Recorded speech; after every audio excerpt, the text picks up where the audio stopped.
Pretty clean health-wise. Didn't seem like anybody of note didn't finish the game, so we should be in good shape there.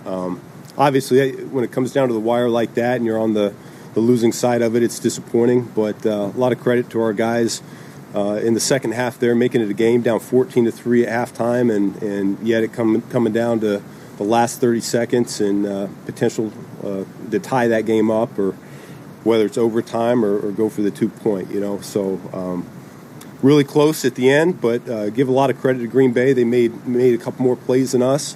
Their offense was explosive. They found some big plays, resulted in touchdowns on us. And then, fortunately, there in the second half, our offense was able to find its footing a little bit, both in the run game and the passing game, and it felt like we had a little bit of rhythm. So made it a game, but fell short at the end of the day. So opened it up from there. In the last play, what was your hope on that play call, and what was your vantage point of how it unfolded there? Yeah, I mean, we got a lot of options there. I don't know exactly who's going to pop necessarily, but between the options that we have and then Caleb using his legs, was hopeful we could find a way to get a yard there. Chance to look at it yet? The play? Yeah. No. Okay.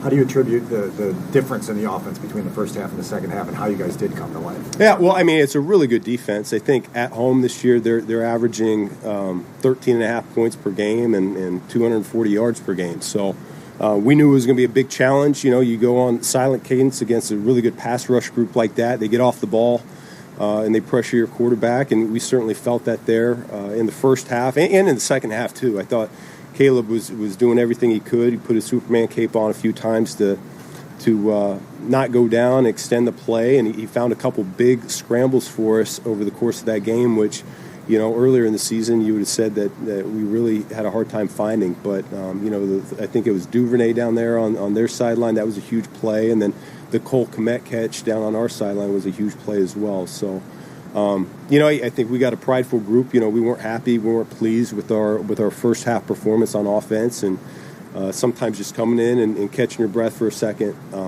allows you to hit that reset button, and our guys responded the right way. Ben, when you talk about the big plays that you guys gave up defensively, what kind of issues were you having in the secondary? Yeah, that's one of those things. Again, I got to go back and I got to look at the tape. But it did seem like we were man-to-man on one of them, and their guy beat our guy. I know on another one they seemed like they had a good play design based on our coverage, and that happens at times. So I got to go back and I got to look at some of those and what we could have done a little bit better. And what's the ripple effect of not having Rome short-term here, and how those reps get distributed? Yeah, well, I mean, we kind of knew that going into the week that he may not be available, and so something that we're conscious of. The fortunate thing for us is we have weapons all over the place. Our tight end room is very strong. Our running back room is strong. We have a lot of depth in that receiver room.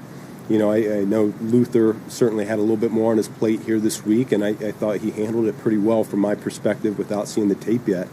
And so I don't think that necessarily we missed a beat, but yet Rome is such a vital part of what we do. And, in a lot of ways for Caleb, it's his blankie, and they got such a great natural rapport that when a guy like that's out, then, other guys got to step up.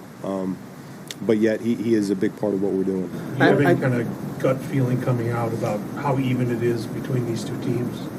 I think this division in general is a very tough division. I think all four teams are neck and neck and, battling it out. And, I think our guys were confident coming into the game that we were going to be able to come away with a W in this one, and we fell short. Like I said, we just didn't make it a couple plays there when we needed to. And so, like I said, credit to Green Bay. I mean, it's a really good defense. I give Coach Halfley his flowers. They do a phenomenal job. I thought that at the beginning of the fourth quarter, you guys really were blowing. The offensive line looked like they were kind of blowing them off the ball, getting like 6-7 yards a carry. What was kind of the key there? Same thing. I got to go back and I got to look at it. Some of them felt like they were, third and short variety. So I don't know if we were just hitting them in a soft spot. And I do know our backs were running hard. I did feel that. But, to your point, I do feel like we kind of picked it up a little bit as the game went. The first half, we weren't hitting at the same clip. We were probably more 2s and 3s than we were, those 5s or 6s. Losing Kyler before the game, what kind of setback was that for your defense and your plans there?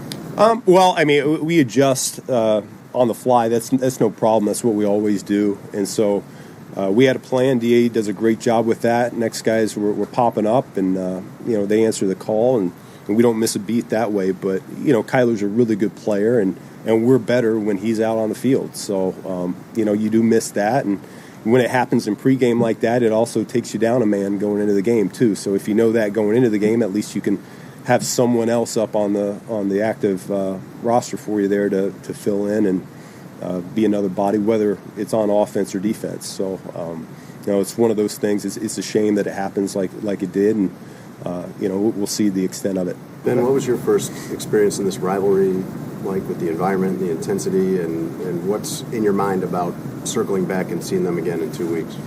Well, yeah, I mean, I think just in terms of playing at Lambeau, this is my 7th year in the division, and I do think there's some aura that comes with playing here, and competing here. I love it for our guys. There's, this is what the football gods made football to be, cold weather in December like this, and Green Bay, Chicago. I think that's outstanding. So I think it's awesome to have this rivalry alive and well right now, and get another chance at it here in 2 weeks. The play that Hello, folks. Welcome in. You just heard the Ben Johnson, Caleb Williams postgame press conferences for the Chicago Bears. As everybody, I'll be honest with you, the Bears butchered the last minute of that football game. The play calls, the lack of urgency. I don't know what they were doing. I literally don't have a clue what they were doing. And it was so foolish that they got what they deserved there at the end. A Caleb Williams interception on a 4th and 1. Picked off by Nixon with under 30 seconds left. Packers win 28-21. So the Bears out of the number 1 seed in the conference and out of leading their division. It's led by Green Bay now. These two teams do have a massive game that they'll be playing head-to-head 13 days from now at Soldier Field in Chicago. 8 p.m. game on a Saturday night on Fox, by the way, for that. These two teams, though, they are physical, folks, as all get out. The Bears and Packers, they are in your face, physical as all get out. Some of the shots in this game were holy cow. Holy cow is what they were. Other than the game-ending pick by Caleb, he played pretty well. 19 of 35, 186 yards, a couple of touchdowns. Everyone, the Bears, they're just going to run the ball down your throat. They rushed the ball 32 times, nearly 150 yards. That's the foundation of the Ben Johnson offense, is they're just going to hammer the ball right down your throats and run it, and that's just what they're going to do. But they got in the final 2 minutes after they had the first down at the 2-minute warning at the 22-yard line. I understand wanting to still run the football because you had time and timeouts, but the lack of urgency was just alarming. The lack of urgency was alarming, and that's why they lost the football game. You can run the ball, yes, but you need to have some urgency, mix it up. A bootleg to the left to your quarterback's weak side on a 4th down, I don't like it. Don't like it one bit. Jordan Love, Toyota-thon. Jordan Love continues. 3 touchdowns, 1 pick. Massive plays all day long. Bo Melton, a 45-yard touchdown. Christian Watson, a couple of long scores. And pretty much Green Bay winning by the big plays and the splash. Chicago trying to beat you with 1,000 paper cuts. And Green Bay today comes out on top with the win, 28-21. For now, Green Bay leads the NFC North at 9-3-1. The Bears fall back at 9-4. Don't forget about the Detroit Lions. They're lurking a game back of the Bears at 8-5.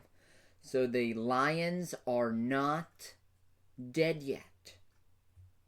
But thank you for watching. Like the video, sub to the channel. We'll see you next time.